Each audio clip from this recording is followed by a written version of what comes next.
80-20चा formula हा आपल्या बाळाच्या विकासामध्ये अतिशय महत्त्वपूर्ण आहे। नमस्कार, मी Ashok Ramrao Deshpande Midas Touch International प्रीस्कूलच्या माध्यमातून तुमच्याशी संवाद साधतो आहे। आपल्या बाळाला जर आपल्याला खेळाडू बनवायचं आहे, मग क्रिकेटर असो, फुटबॉलपटू असो, चेस असो, बॅडमिंटन असो, हॉकी असो, तर आपल्या बाळाच्या संपूर्ण वेळापैकी 80% वेळ हा त्याच्या त्या कामासाठी दिला गेला पाहिजे।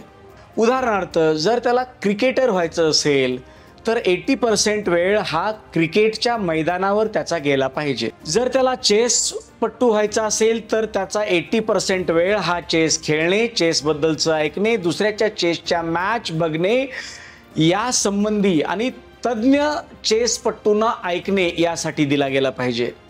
आणि उरलेला 20% वेळ हा त्याचा अभ्यासासाठी दिला गेला पाहिजे। जर समजा आपल्याला आपल्या मुलाला डॉक्टर बनवायचं आहे, IAS बनवायचं आहे, तर साहजिकच हे फील्ड अभ्यासाच्या माध्यमातून जास्त जातात। त्यामुळं आपल्या बच्चूला 80% वेळ अभ्यासामध्ये आपल्याला गुंतवून ठेवणं नाविलाज आहे। मग IASचा अभ्यास करणे, IASच्या इंटरव्ह्यूज ऐकणे या सगळ्या गोष्टी। 20% वेळ हा त्याच्या खेळण्यासाठी, आरोग्यासाठी, इतर गोष्टीसाठी वापरला गेला पाहिजे। तुम्ही म्हणाल, सर लहानपणापासून हे आम्ही कसं करायचं? तर लहानपणापासून ह्या गोष्टी करत असताना आपल्याला अगदी लहान वयातच बाळाचे पाय पाळण्यात दिसतात तसं कळायला लागतं की आपलं बाळ मोठेपणी काय होऊ शकतं। जर समजा आपण हे समजून घेण्यामध्ये कमी पडत असाल तर अनेक टेस्ट आहेत, DMIT सारख्या टेस्ट आहेत, ज्यामध्ये मी स्वतः अशोक देशपांडे मास्टर आहे।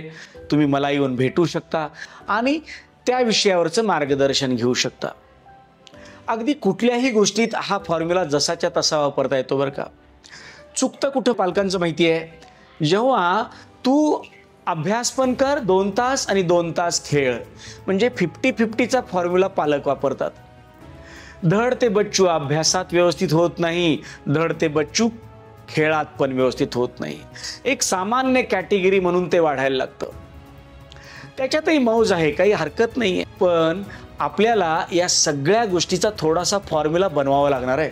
घरातलं वातावरण आध्यात्मिक ठेवायचं असेल तर 80% घरातला वेळ, घरातल्या कुटुंबियांचा वेळ, जेव्हा आपण घरात असतो तेव्हाचा वेळ, पूजा अर्चा, जप, त्याच्यासोबतच पवित्र असं काहीतरी ऐकणे या गोष्टीसाठी दिला पाहिजे।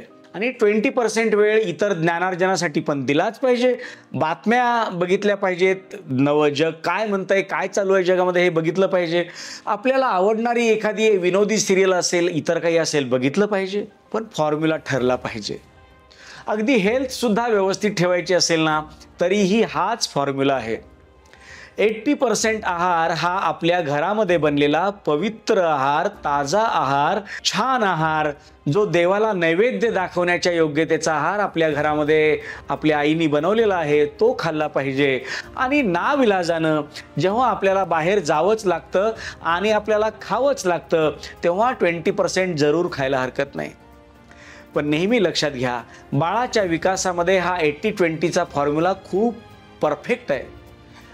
जर हा फॉर्म्युला 80-20च्याच पद्धतीनं नाही राहिला आणि 50-50 झाला तर मात्र आपल्याला लक्षात घ्यायचं आहे, एक सामान्य व्यक्ती आपलं बाळ भविष्यात होऊ शकतं। म्हणून आपल्या बाळाचे गुण ओळखा, ओळखता येत नसतील तर आम्हाला भेटा आणि त्याच्यावर आपण नक्कीच काम करूया। नमस्कार।